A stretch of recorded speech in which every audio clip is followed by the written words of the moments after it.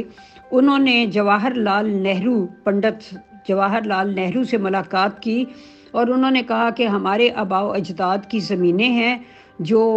ہمارے آباء و اجداد نے مسلمانوں کے خلاف جنگ کر کے پہلے سکھوں اور پھر انگریزوں کا ساتھ دے کر بطور انعام حاصل کر رکھی تھیں، تو وہ ہمیں واپس کی جائیں۔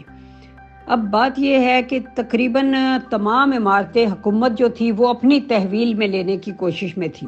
تو یہ ادھر بھی ہوا تھا کہ یہاں جو ہندو اور سکھ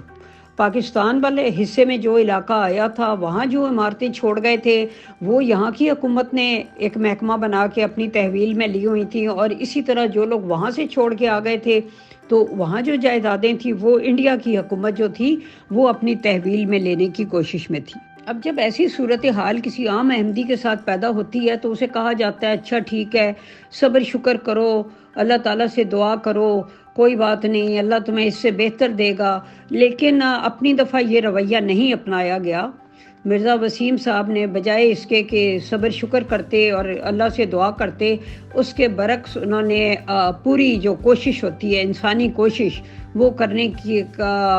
کی طرف رجوع کیا اور پنڈت جواہر لال نہرو سے ملاقات کر کے ان سے مدد کی بھیک مانگی۔ پنڈت جواہر لال نہرو نے کورا جواب دے کر انہیں رخصت کر دیا۔ اب یہ تھا کہ معاملہ جو تھا وہ اس بات پر ٹھہرا کہ جو عمارتیں ہیں جو قبضہ میں کی گئی ہیں ان کے دام لگائے جائیں۔ تو پیسہ حاصل کرنا تو جماعت احمدیہ کے لیے کبھی بھی مشکل نہیں رہا۔ تو پہلے درویشوں کے نام پر تلقین کی گئی بار بار کہ پیسہ جمع کراؤ، اب مقامات مقدسہ کی حفاظت کے نام پر چندے اکٹھے ہونے شروع ہوئے، اور یہ پھر سارے جو پیسہ جمع ہوتا چلا جا رہا تھا یہ تمام رقم جو تھی صدر انجمن احمدیہ نے قسطیں اتارنے میں صرف کر دی۔ یوں درویشوں کے نام پر آنے والی رقم بھی ان مکانات کا قبضہ چھڑانے میں کام آئی،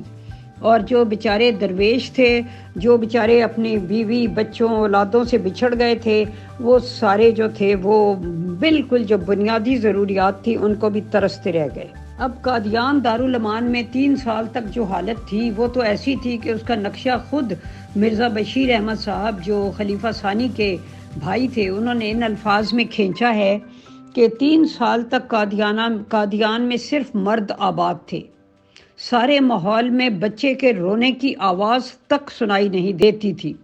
جو شادی شدہ تھے ان کے اہل و عیال تھے وہ پاکستان ان کو بھیج دیا گیا تھا، جو غیر شادی شدہ تھے ان بیچاروں کی شادی کا سوال ہی نہیں پیدا ہوتا۔ کون درویش کے ساتھ شادی کرتا؟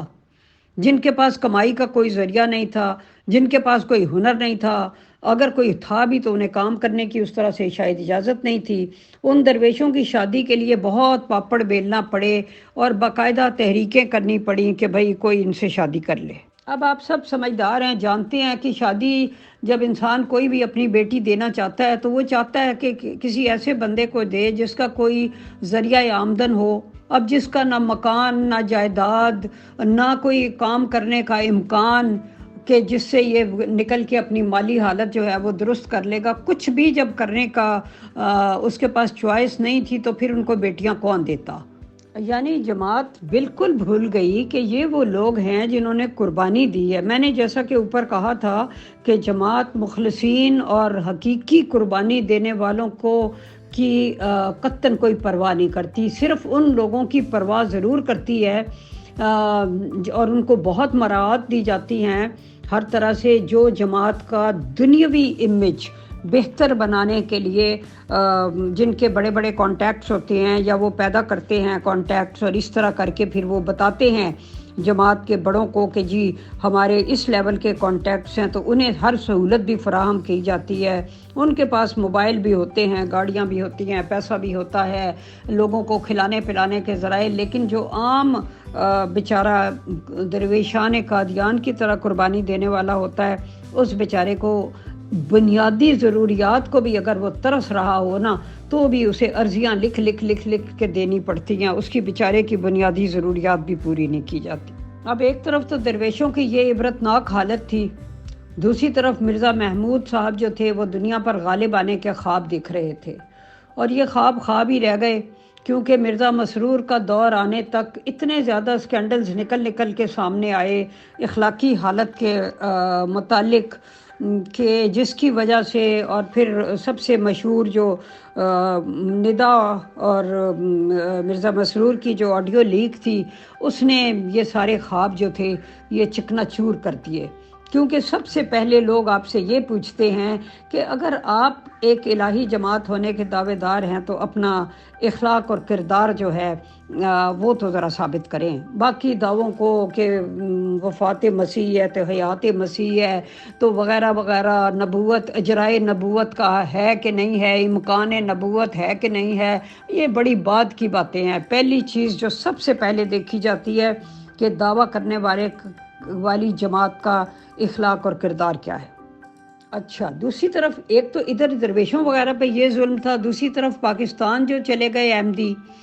ان پر یہ ظلم کیا گیا کہ جو ہجرت کر کے پاکستان گئے تھے ان کو کہا گیا کہ کوئی احمدی قادیان کی جائیداد کے بدلے، ظاہر ہے لوگ جو یہاں سے گئے تھے ان کے یہاں گھر بار تھے، زمینیں تھی، مکان تھے، باغ تھے، دکان تھی، کچھ نہ کچھ تو تھا ہی نا جس سے وہ اپنی زندگی کا گزارا چلا رہے تھے۔ انہیں کہا گیا کہ وہ قادیان کی جائیداد کے بدلے میں کسی اور جائیداد کا مطالبہ پاکستان جا کر نہیں کریں گے۔ پہلے تو یہ کہا گیا کہ جی ہم نے واپس چلے جانا ہے، ہم نے یہاں رہنا نہیں ہے، ہم نے پاکستان میں رہنا نہیں ہے، جو ہی حالات سازگار ہوئے ہم قادیان واپس چلے جائیں گے، وہی ہماری بستی ہے اور وہی دارالامان ہے۔ اس طرح احمدی جو تھے وہ بیچارے جو تھے وہ اپنے آقا کی عقیدت اور اس کا تقدس کا خیال کرتے ہوئے اپنا بہت بڑا مالی نقصان کر بیٹھے۔ دوسری طرف خلیفہ صاحب اور ان کے تمام رشتہ دار مکانات، دکانیں وغیرہ، جائیدادیں، زمینیں، سب کچھ جو ہے وہ خرید رہے تھے، لیکن قادیان سے جو احمدی ہجرت کر کے گئے تھے انہیں منع کر دیا گیا تھا کہ وہ کوئی کلیم داخل نہیں کر سکتے۔ ادھر جو مرزا محمود احمد صاحب کا خاندان تھا اس نے ہزاروں ایکڑ اراضی یہاں پہ خریدی، اور اس کے علاوہ سندھ، پنجاب، بلوچستان، الغرض وہ کون سی جگہ تھی جہاں مرزا خاندان نے زمینیں نہیں خریدی۔ دوسری طرف احمدی کو سادگی اور دنیا داری سے بیزاری اور صبر کا چورن دے کر پروان چڑھایا جا رہا تھا۔ تو اب یہ جو تھے احمدیوں نے تقدس کے مارے کہ ہمارے خلیفہ کا حکم ہے، تو ان بیچاروں کی اکثریت نے کلیم کے کاغذات اپنے پیر و مرشد کے کہنے پر جمع نہ کروائے، کرائے کے گھروں میں دھکے کھاتے رہے۔ ادھر مرزا محمود احمد صاحب نے ایک دفعہ پھر احمدیوں سے بے وفائی کی، پہلے کہا تھا ہم کبھی بھی قادیان نہیں چھوڑیں گے، اور اپنے والد کی قبر پہ جا کر قسم کھائی تھی کہ ہم کبھی بھی قادیان چھوڑ کر نہیں جائیں گے، اور پھر اچانک آ گئے اور لوگ وہاں حفاظت کے لیے پہنچ گئے تھے اور وہ خود جو تھے پاکستان آ گئے۔ اب ایک دفعہ پھر انہوں نے احمدیوں سے بے وفائی کی اور بغیر بتائے اپنے تمام کاغذات پر کلیم داخل کرا دیا، اور لوگوں کی بھی اور لاہور کی بہت سی عمارات پر قبضہ کر لیا۔ اتنے میں جب احمدیوں کو کچھ ہوش آیا تو وہ کلیم کے کاغذات لے کر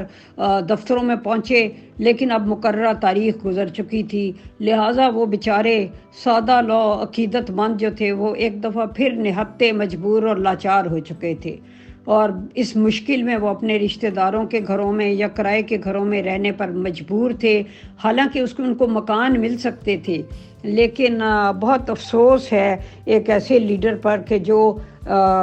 بر وقت ان کی اس طرح رہنمائی نہ کر سکا کہ وہ بیچارے جو تھے وہ ایک باعزت زندگی گزارنے کے قابل ہو سکے۔ ایک طرف تو ان غریبوں کا یہ حال تھا، اور اس پر ایک اور ستم دیکھیں کہ 1947 میں مجلس مشاورت منعقد کی گئی جماعت کی، اور اس کے تیسرے اجلاس میں مرزا محمود صاحب نے اپنے غلاموں سے 2 لاکھ روپے کی بڑی رقم کا مطالبہ کیا۔ آپ سوچیں 1947 میں 2 لاکھ کیا ہوتے ہوں گے۔ جب بمشکل 36,000 روپے جمع ہوئے تو پھر انہوں نے اپنے مریدوں کو خوب ذلیل و خوار کیا اور فرمایا کہ حفاظت مرکز کے لیے جماعت سے 2 لاکھ کی رقم کا مطالبہ کیا گیا تھا،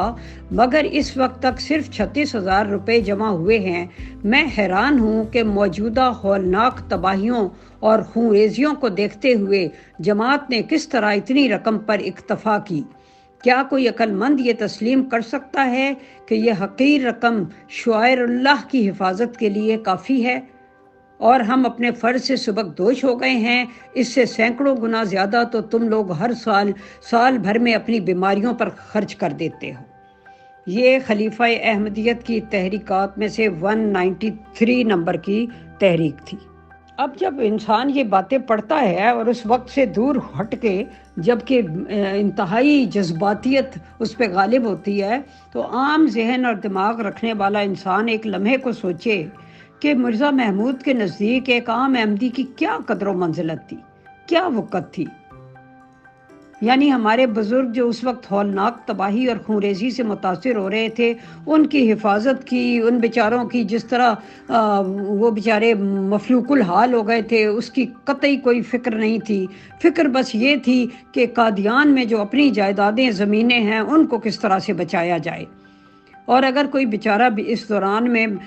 کوئی احمدی بیمار ہو گیا، اس نے علاج معالجہ اپنا کرا لیا ہے، اس کا بھی تانا دے دیا کہ اتنی رقم تو تم لوگ اپنی بیماریوں پر خرچ کر دیتے ہو۔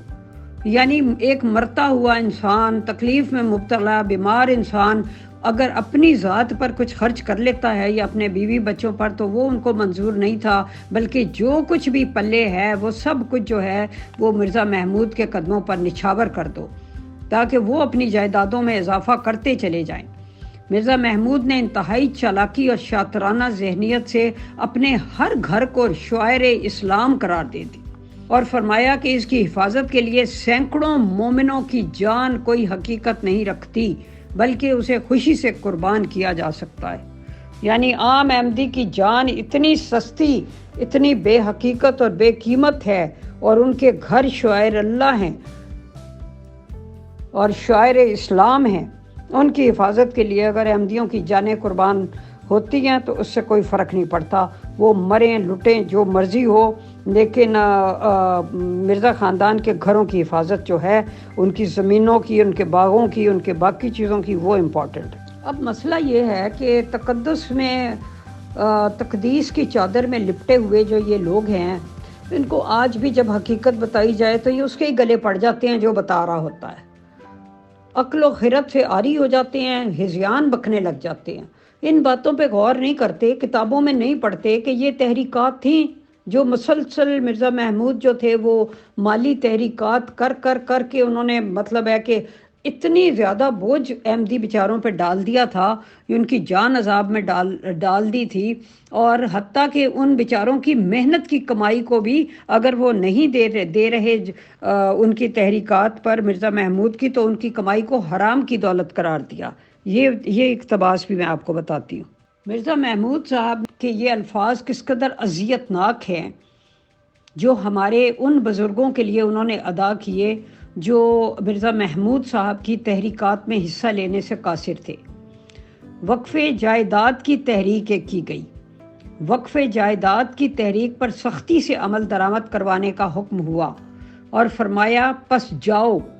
اور کوئی فرد باقی نہ رہے جو اپنی جائیداد یا آمد وقف نہ کرے، اور وہ لوگ جو انکار کریں گے ان سے کہہ دو کہ ہم تمہارے حرام مال سے اپنے پاکیزہ مال کو ملوث نہیں کرنا چاہتے۔ خلافت احمدیہ کی تحریکات 195۔ اب اگر کچھ مطالعہ کریں، کچھ پڑھیں، کوئی حقائق کی سمجھ آئے تو ہر احمدی اپنے دل پر ہاتھ رکھ کر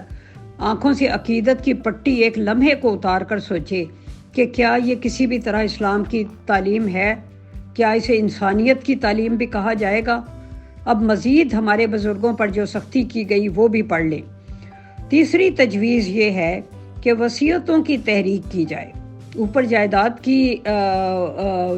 جائیداد وقف کرنے کی تحریک تھی، اب یہ کہ وصیتوں کی تحریک کی جائے اور جماعت کا کوئی بھی فرد نہ رہے جس نے وصیت نہ کی ہو۔ وصیت بے شک ایک طوعی چیز ہے، مگر اب وقت آ رہا ہے جب طوعی چیزیں بھی فرض بن جاتی ہیں۔ 195 تحریکات نمبر میں سے یہ 195 ہے۔ پھر فرمایا چوتھی تجویز یہ ہے کہ جو لوگ پہلے ہی موسی ہیں، یعنی انہوں نے وصیت کی ہوئی ہے، وہ اپنی وصیتوں کو بڑھائیں، اور جو 1/10 کے موسی ہیں وہ 1/9 دیں، اور جو 1/9 کے ہیں وہ 1/8 دیں۔ یعنی بانی سلسلہ احمدیہ نے جو شرح مقرر کی تھی اس سے بھی زیادہ سے زیادہ وصولی کا کہا جانے لگا، اور پھر اس کو فرض قرار دے دیا، اس سے بھی آگے آئیں۔ پھر اسی پر بس نہیں، مزید حکم ہوا کہ قادیان کی جائیدادوں کے متعلق یہ حکم ہے کہ جب وہ بیچی جائیں تو جو نفع ہو اس نفع کا 100/50 جماعت کو دیا جائے۔ جن کے پاس پہلی جائیدادیں ہیں وہ منافع کا 1/10% سلسلہ کو دیں۔ میں آئندہ سے یہ قانون مقرر کرتا ہوں کہ کوئی جائیداد امور عامہ کے علم اور مرضی کے خلاف فروخت نہ ہو، اور اس حکم کا اطلاق آج سے شروع ہوگا۔ اب پڑھنے والے خود اندازہ لگا لیں کہ کس طرح خلیفہ صاحب نے اپنے مریدوں کو ہر طرف سے باندھ کر مارنا شروع کیا۔ اس کے بعد لوگوں کے جذبات سے کھیلنا ان کو بہت خوب آتا تھا، کس طرح وہ اپنی تقریروں پر اور اپنی انگلیوں کے اشاروں پر کس طرح وہ اپنے لوگوں کو نچاتے تھے۔ لوگوں میں جذبات اجاگر کرنے کے لیے موصوف نے ایک چال یہ چلی کہ فرمایا مرکز کی حفاظت کی ضرورت ہے، اگر یہ پوری نہ ہو یعنی اتنے پیسے نہ آئیں تو میری کوٹھی دارالحمد بیچ کر کمی پوری کر دی جائے۔ کوٹھی کے ساتھ بہت سی زمین اور باغ بھی ہے جس کی مالیت چند لاکھ کے قریب ہے۔ میرے پاس نقد رقم تو نہیں ہے، لیکن میں اپنی کوٹھی بیچنے کے لیے حاضر ہوں۔ اب ظاہر ہے مرید کہیں گے کہ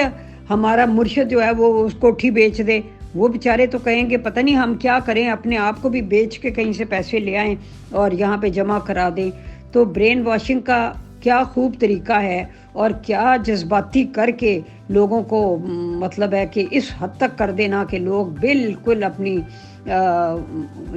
یعنی بس ایسی جگہ پہ لے آنا لوگوں کو کہ جو بڑے بڑے جو اس طرح کے ساحر ہوتے ہیں، الفاظ کے جادوگر، وہی لا سکتے ہیں۔ پھر لوگوں کو اور جذباتی کرنے کے لیے کہا کہ پلیز کوئی دوست وہ خرید لیں، میری کوٹھی دارالحمد جو ہے وہ خرید لیں، اور اس کے ساتھ جو زمین ہے، باغ ہے، وہ سب خرید لیں۔ یعنی یہ تیر ٹھیک نشانے پر بیٹھا۔ اب خلیفہ صاحب اتنے سادہ تو نہ تھے کہ اپنے باپ دادا کی انگریزوں اور سکھ مسلمانوں کے خلاف ملنے والی جائیداد کو اونے پونے احمدیوں کو بیچتے، مگر جذباتی کرنا مقصد تھا، سو وہ ہوا۔ عقیدت، تقدس اور برین واش روحیں اپنی نسلوں کی بقا کی پرواہ کیے بغیر سب کچھ لٹا بیٹھی، اور جواب میں کیا ملا؟ لان تان، گالیاں، مزید قربانیاں، مزید قربانیاں، مزید قربانیاں۔ یہ بہت ہی کروشل حالات تھے، ملکی حالات بہت بدتر تھے، احمدیوں کو اپنی جانوں کے لالے پڑے ہوئے تھے، مگر مرزا محمود کو ان کی جائیدادیں سمیٹنے کی فکر ستائے جا رہی تھی۔ بار بار جماعتوں کو تحریک ہو رہی تھی کہ وقف جائیداد اور آمد حصہ میں سے حصہ لینے اور جلدی جلد فہرستیں مکمل کرنے کی رپورٹیں بھجوائی جائیں، اور جلدی یہ فہرستیں مکمل کی جائیں، اور تاکید کی جانے لگی کہ جتنی جلدی ہو سکے یہ کام کریں۔ ایک طرف احمدی بیچارے بے گھر ہو چکے تھے، کلیم وہ داخل نہیں کروا سکتے تھے، بجائے اس کے کہ ہر درویش کو کوارٹر تعمیر کر کے ان کے مالکانہ حقوق دیے جاتے، کچھ بھی ان کے لیے نہ کیا گیا۔ افسوس کہ ان کے لیے کچھ بھی نہ کیا گیا۔ ہاں یہ ضرور ہوا کہ درویشوں کی مدد کے نام پر جو دن رات یہ اعلانات ہوتے تھے کہ پیسے بھیجو پیسے بھیجو، وہ ساری جو رقم تھی وہ دیگر عمارات بنانے پر خرچ کی جانے لگی۔ پھر ایک تجویز یہ پیش کی گئی کہ منارۃ المسیح کے اندر ایک گول کمرہ یا کسی اور وضع کا کمرہ بنا دیا جائے جسے جلسے اجلاسوں کے موقع پر کھولا جائے۔ اب ذرا مرشد صاحب کی کرامات دیکھیے، مرزا شریف احمد یہ تجویز پڑھ ہی رہے تھے کہ مرزا محمود احمد صاحب اچانک کرسی سے گرے اور پاس ہی فرش پر جو تھوڑی سی جگہ تھی وہاں سجدہ ریز ہو گئے۔ یہ حرکت دیکھ کر تمام حاضرین بھی اچانک فوراً اپنی اپنی جگہ پر سجدے میں چلے گئے۔ تو یوں عقیدت، تقدس اور برین واشنگ کے کئی کورسز میں سے ایک کورس مکمل ہوا، یعنی انہیں کوئی اشارہ ہوا، پتہ نہیں خدا کی طرف سے اور کیا ہوا۔ تو یہ جو اس طرح کی چیزیں تھیں، اب احمدی درویشوں کے ذہن اور دماغ جو تھے وہ پوری طریقے سے جکڑے جا چکے تھے۔ ان میں سوچنے سمجھنے کا، شعور کا جو سوئچ تھا وہ آف کر دیا گیا تھا۔ اور بات یہ تھی کہ وہ پھر انہیں اتنا زیادہ سائیکلوجیکلی ان حالات پہ رہنے پہ ایک طرح سے مجبور کیا گیا کہ انہیں لگتا تھا کہ اگر وہ کسی بھی قسم کی مدد کا یا کسی چیز کا یا اپنی کسی بے چینی کا تذکرہ بھی کریں گے تو یہ درویشی کے خلاف ہے۔ چونکہ انہیں ایک نام درویش کا دے دیا گیا تھا، لہٰذا اب درویشی اسی میں ہے کہ اب اس نام کی لاج نبھائی جائے اور ہر صورت میں روتے سسکتے بلکتے، بیماری کی حالت میں، بھوک کی حالت میں اسی طریقے سے گزارا کیا جائے۔ تو مرزا محمود احمد صاحب نے قادیان کو اپنا دائمی مرکز قرار دیا، لیکن افسوس کہ نہ ان کو اور نہ ان کی اولاد میں سے کسی کو بھی وہاں دفن ہونا نصیب نہ ہو سکا۔ اس کے علاوہ ایک تحریک اور تھی جو بار بار کرتے رہتے تھے کہ قادیان بار بار آیا جائے، اور فرماتے تھے کہ حضرت مسیح موعود نے فرمایا تھا جو لوگ قادیان نہیں آتے مجھے ان کے ایمان کا خطرہ ہی رہتا ہے۔ قادیان آنے کے بے شمار فوائد بیان کرتے تھے، اور بات یہ ہے کہ جب اتنے فوائد تھے تو آپ قادیان چھوڑ کر ادھر کس لیے آ گئے؟ کیوں آپ نے قادیان چھوڑا؟ اور پھر جب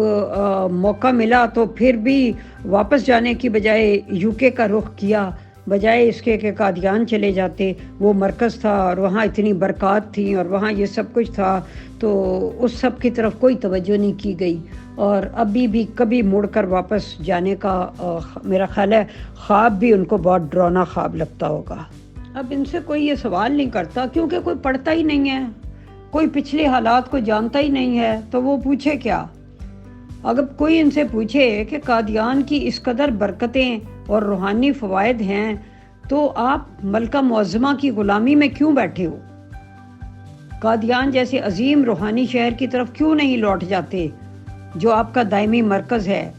جو آپ کے بانی کے پیدا ہونے کا مقام ہے، جہاں ان کی تدفین ہوئی اور جہاں ان کا مقبرہ ہے؟ تو اب تو کسی قسم کی رکاوٹ بھی نہیں ہے، مگر ہر احمدی یہ بات پلے باندھ لے اور یاد رکھے کہ مرزا مسرور صاحب اور آنے والے جتنے بھی گدی نشین ہیں وہ افریقہ کے جنگلوں میں تو چلے جائیں گے، لیکن وہ قادیان کا کبھی بھی رخ نہیں کریں گے۔ سوچیں، کبھی غور کرنا چاہیے نا کہ اس کی وجہ کیا ہے۔